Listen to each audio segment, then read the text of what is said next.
سلام، فارسی کورس میں آپ لوگوں کو خوش آمدید۔ عزیزان، آج ہم لوگ فارسی کے کچھ سوالیہ الفاظ سیکھیں گے، ٹھیک ہے؟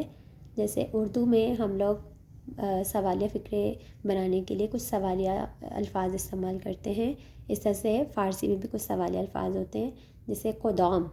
قدام کا مطلب ہوتا ہے کون سی یا کون سا۔ چہ کسی مطلب کون، فرد کے لیے استعمال ہوتا ہے، چہ کسی کون۔ چہ چیزی کس چیز، ٹھیک ہے؟ چیست دو الفاظ کا مرکب ہے، چی اور است کا، اس کا مطلب ہوتا ہے کیا۔ چی است کیا یا کیا ہے۔ قیست کون۔ چرا کیوں، کجا کہاں۔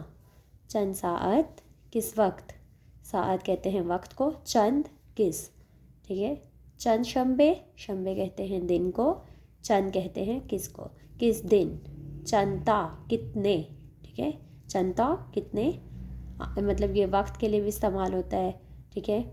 اور کسی چیز کی تعداد بتانے کے لیے، مقدار بتانے کے لیے بھی استعمال ہوتا ہے، ٹھیک ہے؟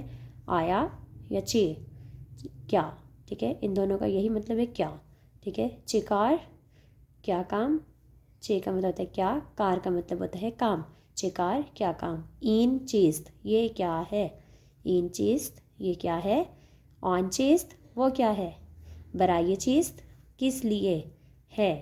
برائے جیسے ہم اردو میں ورڈ استعمال کرتے ہیں برائے، فارسی میں تو بڑے نہیں ہے نا، اس لیے ہم اس کو چھوٹی کے ساتھ پروناؤنس کرتے ہیں، برائے کے واسطے یا کس لیے، ٹھیک ہے؟ برائے کا مطلب ہوتا ہے کس لیے یا کس واسطے، ٹھیک ہے؟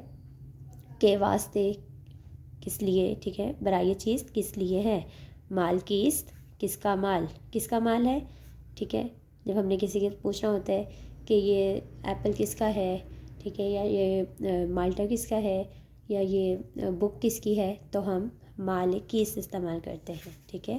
کجا است کجا کہاں، است ہے، کجا است کہاں ہے۔ امید ہے آپ کو آج کی ویڈیو پسند آئی ہوگی۔ اگر پسند آئی ہے تو میری ویڈیو کو لائک کریں، شیئر کریں اپنے فیملی اور فرینڈس کے ساتھ۔ Thanks for watching. اللہ حافظ۔